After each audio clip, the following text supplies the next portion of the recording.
One morning in Montana, the sun rose gently over the pine-lined hills, casting golden rays through the mist that lingered in the valley. The air was cool but far from freezing, just enough to make the dewdrops on the grass glisten like tiny glass beads. Evan Carter stirred awake to the sound of birds calling in the trees beyond his cabin. He stretched, yawned, and padded barefoot to the kitchen to start the kettle. It was his day off and the calm felt earned. He stepped out onto the porch with a mug in hand, letting the steam from his coffee warm his face. The forest around him was alive with motion, squirrels darting up trunks, deer prints in the dirt, and the flutter of wings overhead. For a moment, everything seemed peaceful. Then something strange stirred in the tree-line. A quick flash of movement caught his eye. He squinted. At first it looked like shadows shifting, but then he saw her. Lean low to the ground, muscles tense, fur dusted with dirt. It was a bobcat. Not unusual in Montana, but this one wasn't prowling or hunting. She was running. And she wasn't alone. Behind her, 3 cubs trailed close, their small bodies stumbling through the underbrush. They were panting, their eyes wide with panic. Evan's chest tightened. Something was wrong. Then came the sound that turned his blood cold. A low, guttural howl, followed by others answering in sequence. Wolves. Evan set his mug down and leaned forward. The mother bobcat reached the edge of his yard and paused only for a heartbeat. She looked up at him, eyes wild, not with aggression but terror, and then bolted straight for the house. The cubs followed, nearly tripping over one another. Just behind them, at the edge of the woods, a blur of gray and white surged from the shadows.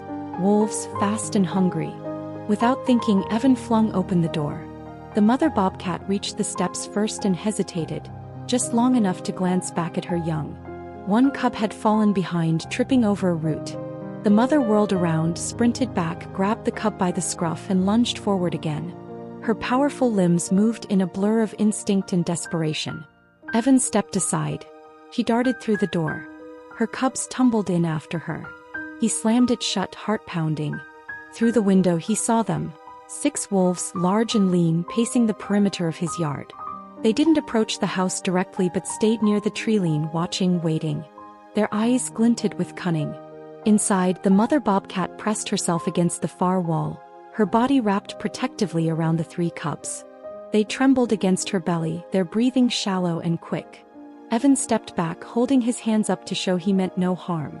The mother's ears flattened and her tail twitched, but she didn't lunge.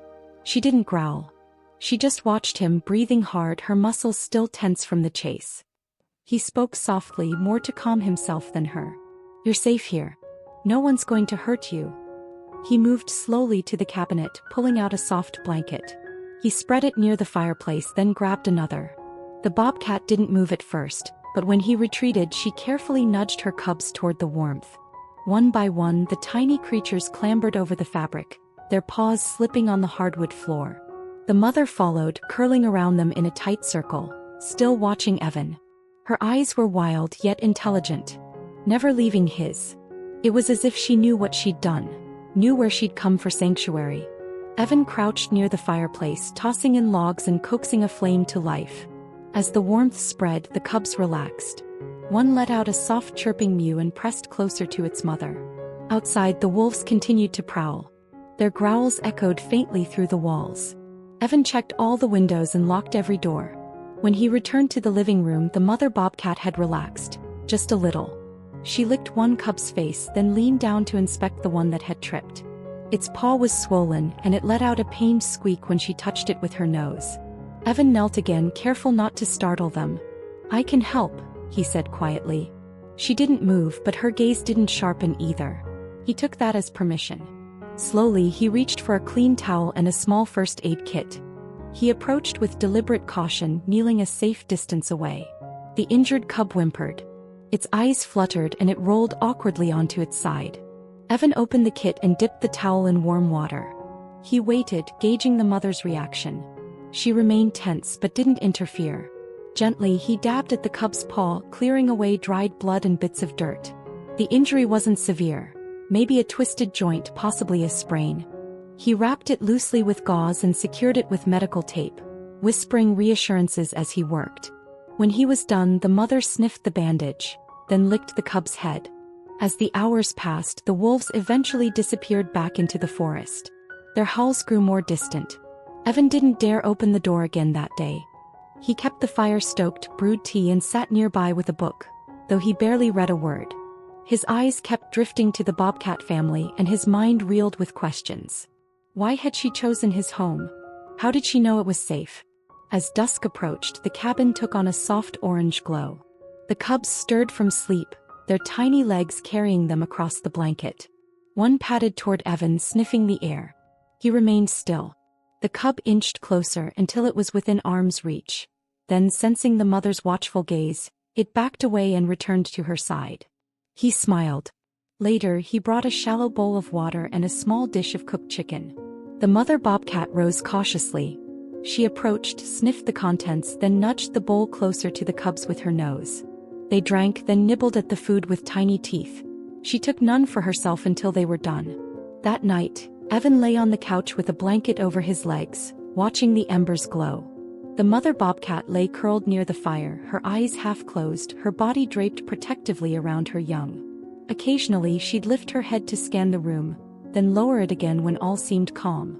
At some point in the early morning, a soft paw tapped his shoulder. He opened his eyes, groggy, to find the mother standing beside him. She didn't growl or hiss, just stood there. Her eyes were deep and still. Then she turned, walked to the door and looked back. He understood. The wolves were gone. Her cubs were stronger now. She was ready. Evan opened the door slowly. Morning light spilled in, and a breeze stirred the scent of pine and wildflowers from the rain the night before. The forest beyond shimmered, alive with sound, the distant call of a jay, the soft rustle of leaves shaking off dew. One by one the cubs toddled forward, stepping out into the yard. They moved with the confidence of young ones who had learned that the world, though harsh, could be kind. Their fur was thicker, their steps surer, their eyes brighter, full of the fire of survival. The mother remained at the threshold for a moment, her breath steady, watching her cubs explore the edge of the trees. Then she stepped closer to Evan. Her body moved with the grace of something that belonged to the wild, but her eyes held something more. Something ancient and knowing. She paused. And then she did something he'd never forget. She placed one paw gently on his foot. Looked up. Held his gaze. There was no sound. No words. But the meaning was unmistakable. Thank you. It was not just gratitude, it was recognition. An acknowledgement of trust built slowly, night by night, meal by meal, warmth by warmth. She had laid her family at his doorstep. And he had chosen compassion. Now she gave him something just as precious. A moment of understanding between two different worlds. She turned and trotted after her cubs. Her movement was effortless, powerful. The grass bent beneath her paws and sprang back as she passed. One cub turned to look back, its ears twitching, then scampered after its mother. Together they vanished into the trees. Evan watched until the last flicker of her golden coat was swallowed by the forest shadows. He stood there for a long time. The breeze on his face, the scent of the woods filling his lungs. His heart felt both full and aching, as though something had taken root inside it and stretched. Something extraordinary had happened.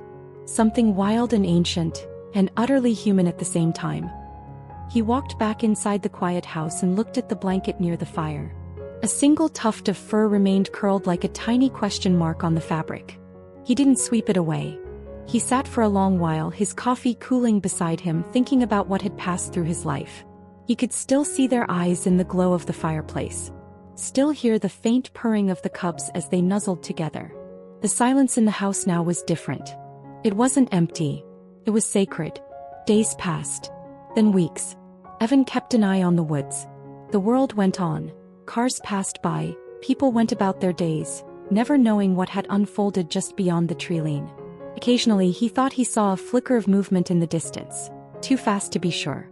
But once while walking along the ridge he found tracks in the mud, small ones. Bobcat cubs. 2 sets. Maybe 3. He crouched and traced them with his fingers, smiling at the delicate impressions. Still out there. Still alive.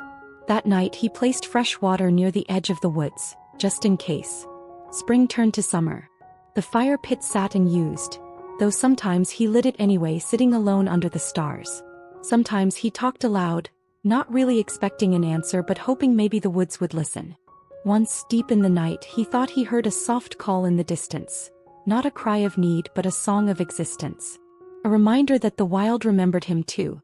He never forgot what he had seen. What he had felt. In the midst of chaos, a bond had been formed. A line had been crossed, not out of fear but out of hope. A mother had risked everything to ask for help. And he had answered. And for Evan Carter that morning, when paws met skin, when silence spoke more than words ever could, remained the most incredible moment of his life. It didn't just change his view of nature. It changed the way he saw himself. Sometimes the most powerful moments don't come with grand noise or ceremony. They come with a paw on your foot, a gaze held in trust, and a life that walks away whole, because you chose to open a door.